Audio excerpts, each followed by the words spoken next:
that they are friends. And we went over how that is very unusual. Well, the girlfriends describe, return, return, O Shulamite, verse 13. Why should you look upon the Shulamite as upon a dance before two armies? And so commentators have wondered, Shulamite, it's typical that the ending might is reference to where a person is from, like an Amorite or a Hittite, okay, a Perizzite. It means that you're from that particular region, Ammon, Persia, so forth. So the thing that has baffled scholars is that there's no city of Shulam. There's no city of Shulam in the Old Testament or in ancient Israel. So why is she called a Shulamite? Because it implies that she's from the town or from the city of Shulam. And so that idea is kind of thrown out because it doesn't fit with anything that we know of the geography of ancient Israel. So then the other idea is that if you look etiologically, that means look at the word itself in Hebrew, it has the same structure as Solomon does, if you looked at it in Hebrew. But the difference is it's in a feminine form. And so it's like Solomon-S. That would probably be like in English, we would say Solomon-S. Like lion, lioness, you know, that kind of thing. So that implies that she's like the feminine form of Solomon. And I think that that goes with the whole marriage idea that we are in. Remember, the Song of Solomon is broken up into three major divisions: the leaving, the cleaving, and now we're in the weaving part, the marriage part. And she is such a perfect fit partner that she is like the feminine version of himself, which is the ideal or the goal of a marriage. The partner that you're with should be a complement, a helpmate, a yin to your yang, so to speak. And if you notice older married couples that have been together for 40, 50 years, they work in such union that they're like two of the same. They start to look alike even. Yeah. You know, people talk about that. And it's like, I don't think that that's by accident. I really don't. I think that there is something that happens spiritually in the correct pairing of couples that eventually, over time, affects you physically even. I don't think that that's too far removed. I think all of us have experienced those kinds of couples that have been together so long, they act alike, they think alike, they talk alike, you know, they start to look alike, you know. It's really quite cute after a while, but it shows the kind of depth of relationship. And almost always, if you ask these couples that have been together for 40 and 50 years, what's your secret? The number one thing, you know, psychologists have done studies on the longevity of couples like this. They want to know what the secret is. How come some marriages break up within a few months to a year in bitter divorce, and others stay together 40, 50, 60 years? How come the difference? What's the difference? And does anyone know what the number one thing that these couples talk about keeps their marriages? Respect each other. There is certainly that element, yes. Yes, there is that. Yes. Their faith is or can be a part of it, although it's not necessarily. That's it. The number one thing, invariably, that the longer the couple have been together is their communication with each other. Among other things, they consider each other friends. They have a faith together usually. they have a common interest or something that keeps them connected. More than just the children that keeps them together, it's the communication. They talk to one another. And that's interesting that you see this in the Song of Solomon. It's a dialogue. It's a refrain. It's a poem. One party speaks, the other party responds. There is this kind of dialogue that goes on. Now, I would dare say that the Song of Solomon is not a blueprint for a happy marriage. It doesn't give you that kind of psychology. But it does give you an insight as to how the partners come together. You see the mutual friendship and love that they have for one another. One party isn't using another party. That's a big part of the Song of Solomon.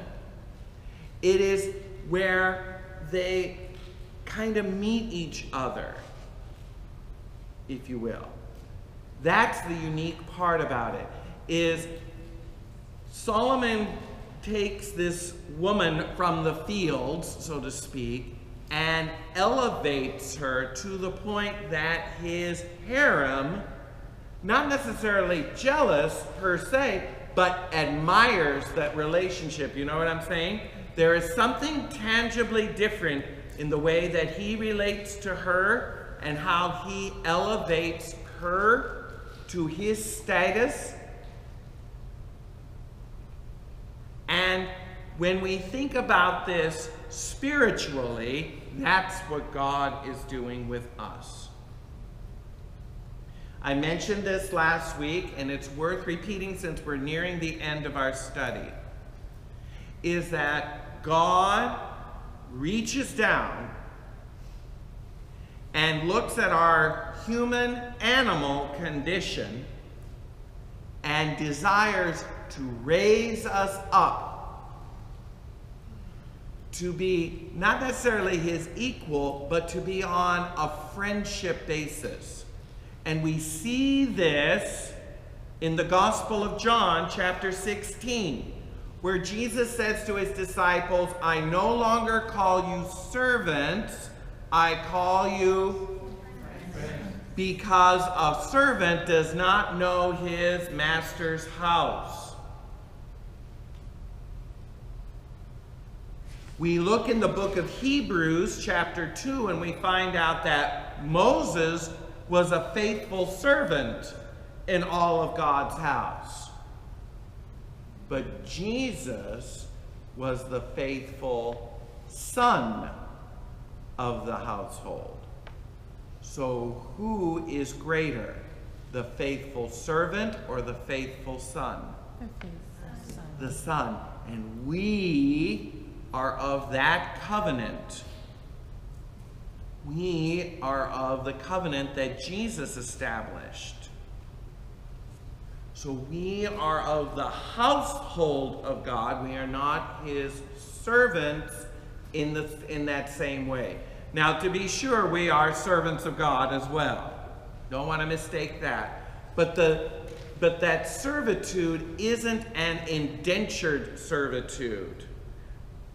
It's not. Our service to God is out of a loving relationship that we have with God our Father, adopting us as his sons and daughters. See, now that's a very interesting distinction that separates us Christians from Muslims, for example. Muslims, the word Islam, for example, means servant or service.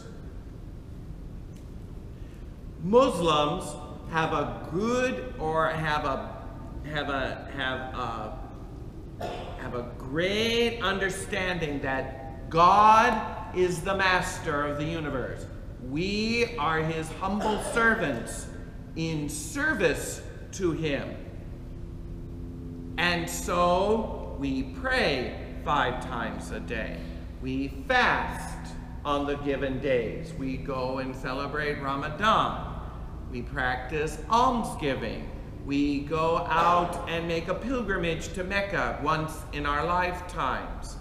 All out of service to God. but it's a service not as a son to a father, but as a master to a slave. And one of the most offensive things you can say to a Muslim is to address God as Father.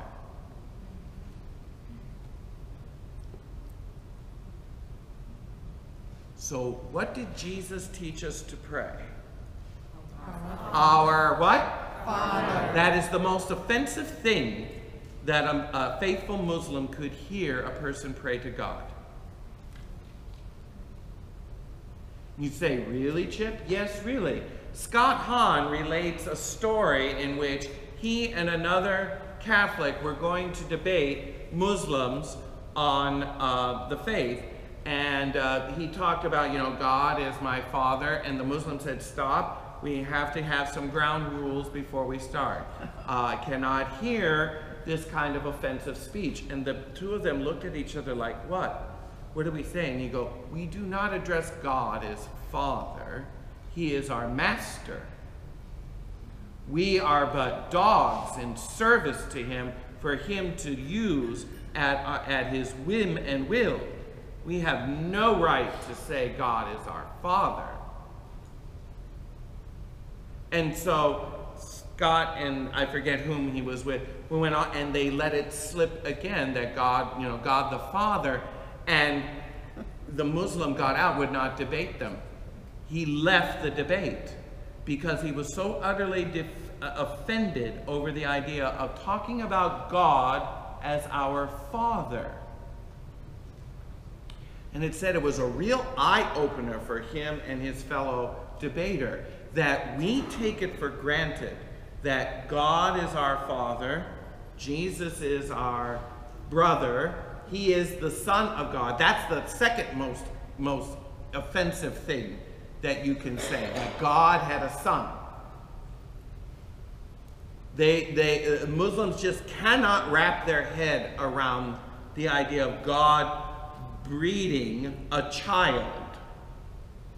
To them, that's absolutely incompatible with their idea of God at all. And I just remembered, in this debate, they were debating over the idea of the Trinity, because Muslims aren't Trinitarians. In other words, they believe in one God, but they don't believe he's in three persons, Father, Son, and Spirit.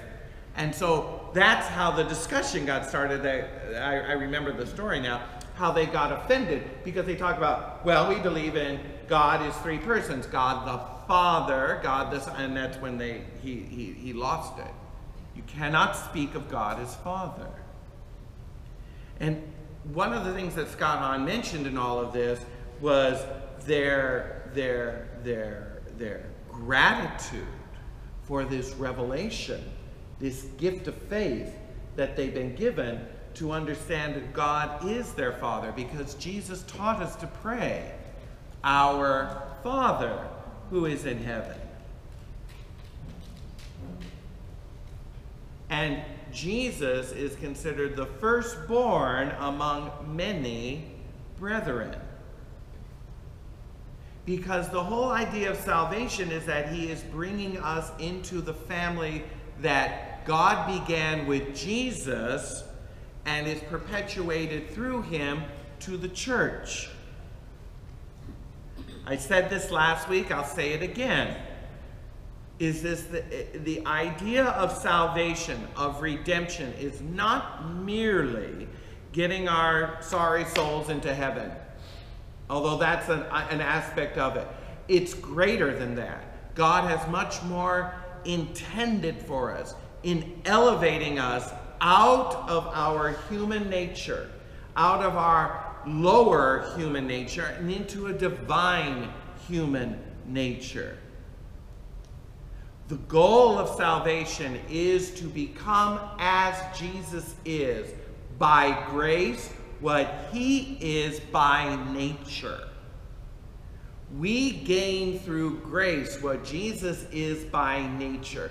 And this is the deep revelation of the effects of salvation. See, in Islam, in the Muslim realm, there's nothing like that. You remain a servant of God, and that is your place in life. You remain in servitude to Allah, which is just Arabic for God. You remain in service to God, but you cannot consider him anything other than a taskmaster, albeit a benevolent taskmaster, but nonetheless, you're no more than a chambermaid or a butler as far as God is concerned. And he can use and dispose of you at his whim and will, because that's his prerogative as God. So we become submitted, Islam, we become submitted to that authority, and we become good at that. That's when we gain reward at the end of our lives. The better servants we are to God, the more reward we'll get. Now that's a broad picture of what Islam has to offer, as opposed to Christianity, which has as its operative view, we're a family. And when you look at the history of salvation from the time of Adam and Eve forward, this is just a recapitulation, get used to that word, recapitulation of what God intended to start with Adam, that he restarts over with Jesus. It's recreating the human family better than what we had. Better because it's redeemed, and it has this element where we become, by grace, what Jesus is by nature. Question? I don't know if this is something you can answer, but I'm just curious the similarities of Orthodox Judaism and Muslims. Because I feel like one of my best friends is Orthodox, and I feel like... Orthodox Muslim or Jew? Jew. Uh-huh. But I feel like the more I learn about her faith, the more I feel like it's more similar to the Muslim faith. It is. Than they portray. It is. It is. That's the irony. Jews and Muslims have far more in common to each other in some respects than they do with Christians. That's an irony, considering how